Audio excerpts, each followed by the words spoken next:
So I'm working on this GTE that's in for you know, just a list of things that the owner would like to get fixed, or fixing some of the switches and the gauges and those kind of things. And one of the things that he had to complain about is the seats rock.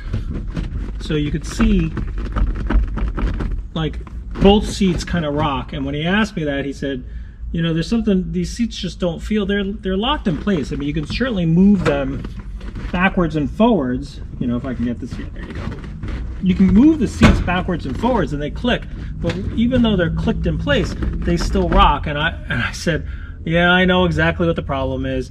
You know, these seats, they have a roller that original design, I think these early seats, they wanted it to be, you know, they put these little rubber rollers that almost look like tires. They had a hard metal center and then had a rubber outside piece. And of course the rubber gets old and just disintegrates, hardens over time. I mean, these are pushing into 60-year-old cars. And you know, they are 60-year-old cars. And the rubber disintegrates, and then that clearance where the rubber was on the roller is now what's causing this seat to rock back and forth. I think in the past I've taken it apart and basically measured that distance of the roller and made a plastic bushing, and I think that's probably what I'm going to have to do. So let's pull the seats out and take a look. Let me show you what I got. I got the driver's seat out, and on these early Ferraris, the seat mechanism is pretty basic. I mean, it just basically has this. If you look carefully, it's got this little index where it pokes through and it adjusts these seat backwards and forwards. But if you push these all the way back, let's see if we can get a hammer here.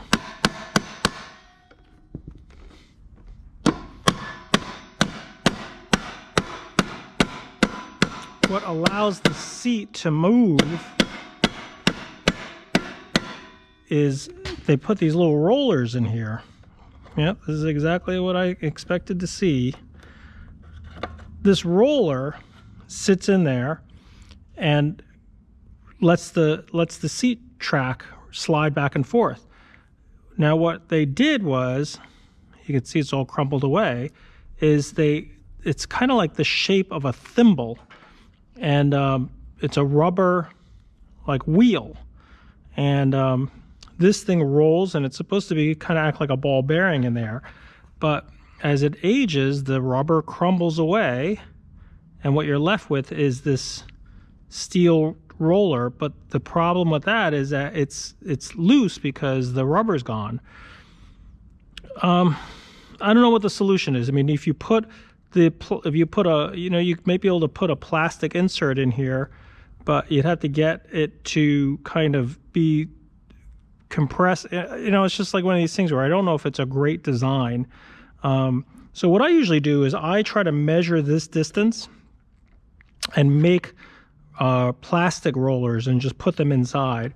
And then when you put this back together, it'll ride on the plastic, and it should take out some of the slop because you're not trying to deal with the rubber that's all been compressed. You're just making it plastic or a harder plastic. So at least it might, I don't know what the idea of it having the rubber in there. I mean, maybe it was just to make it feel a little bit better, because, you know, later tracks, or most tracks, C-tracks, are just metal to metal, greased, and then there's no play. So I was looking around in my scrap pile and I found this rod that is like perfect. It is slightly larger than the steel diameter, but not, you know, I think it's going to work out fine. It says on it, polypenco nylon 101 type. Does that say 66 or 88? I'm not sure, but I mean, it looks like it might work. So I'm gonna measure the width of this and cut some out on the lathe and try it out. Lucky day. So I'm just gonna put this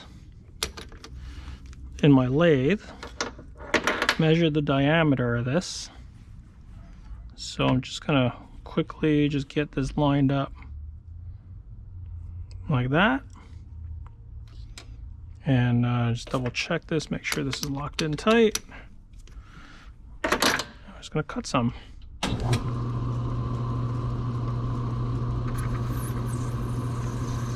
I don't think I have my cutoff tool set up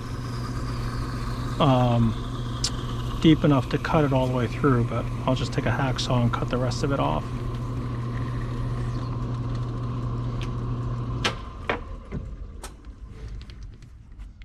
And get my hacksaw.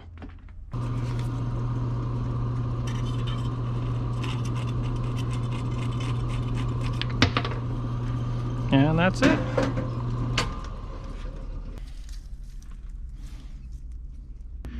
So after some trial and error, I've come up with a solution. I've made several of these rollers and made it so that they fit better. They're a little, I had to make them on the lathe so that they would fit perfectly. The first set I made were a little bit too big, so and they started to jam the seat. So what I did was I had to turn these rollers down a little bit so they would fit better. The other thing I found out as part of the rocking was that there was only 2 rollers in there. So 2 or 3 rollers. And what would happen was they would bunch up in one side, and then that would make this whole thing rock back and forth because it was only supported if the rollers all kind of stayed in one place. So, you know, the solution I had, which was just to put a few more rollers in. What I'm going to do is I'm going to take the rubber off of these old rollers, use that as well, so I can use some of the steel rollers, put them back in. They're a little bit smaller than the original ones, or they're a little smaller in diameter than the ones I've made to make up the difference. But the thing is, I think just having support all the way across will help. It's, you know, it's not a perfect design because it's always going to have a little bit of play, but it's going to be better than what originally had than what we originally had. The other thing I did was I took the tracks out, cleaned out all the old grease, so at least it would slide back and forth a little bit better. So we're going to just put some more grease in here and put this track back together, and you know, that will help things roll back and forth a little bit better too. So, you know, like I said, it's just a matter of taking things apart, cleaning it up, and reassembling it. And I think it's gonna work a lot better than it did.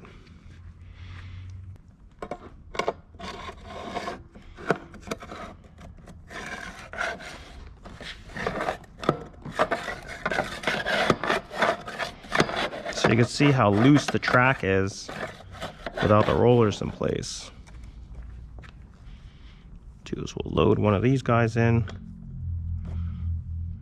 We'll load steel one in. Load as many of these things in here as I can.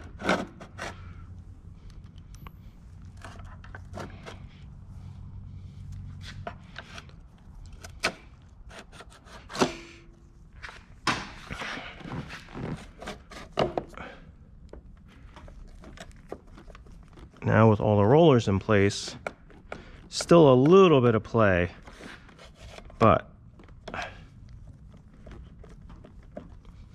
like I said, it's kind of a little bit of a compromise just simply because the way this is designed.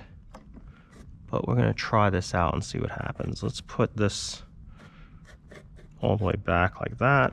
We'll put this one all the way back too, so I can get this installed in the car, and we'll see how this goes. All right, I got the seats installed. They feel a lot better. I mean, this one has they all have just a tiny little bit of rock, but you can see that this doesn't rock nearly. You could see it just moving a little bit, but it's not like it was before, where it was just like you touch this thing and it was just rocking all around. So I think we got it solved. I mean, like I said, it's not the best simply because the rollers, there's just a little bit of play just in the way it was designed. I don't think you can really take all of that slop out just simply because if you took it all out, it would just make the rollers, it wouldn't allow this thing to slide at all, especially since the tracks are worn. There's like little, you know, it's a little distorted, so there's a good chance the rollers could get jammed if you make them too tight. So there's got to be a little bit of play, and in fact that's probably why they added that little rubber, little bit of rubber to take up. They knew it was kind of like a weird design issue, but I think with the solution we have here is a lot better. So now, like with the front seat, I can roll it forward. It's a little tight, but I think that I wanted to make it a little tight for the driver's seat, simply because I wanted to. I know that the driver's seat may be moved more often, so making it tight will allow it to just give it a little less flex. But as it wears in, it might just loosen up a little bit more. But that's the solution. So thanks for watching, and let me know in the comments below if you like seeing these repairs, or what you might want to see on this channel. I mean, I'm still kind of building it. I'm still shooting all sorts of stuff. I think there's always something interesting happening in the shop, I do what I like to do, and I don't mind sharing, but it's always curious to see what other people like. I mean, it's not like everybody's going to go run out and fix their GTE. These cars are fairly rare. It's not like everybody has these problems, but just always curious what people are interested in seeing. So if you like this stuff, you know, don't forget to like or comment, or let me know if you like seeing videos like this, or do you like seeing videos of driving, or, you know, I feel like there's a lot of stuff that's going on with what I have at the shop that you know, it's interesting, and as opposed to other videos that might be just the same video if everybody else is showing. So let me know, and always happy to hear from everybody. So thanks for watching.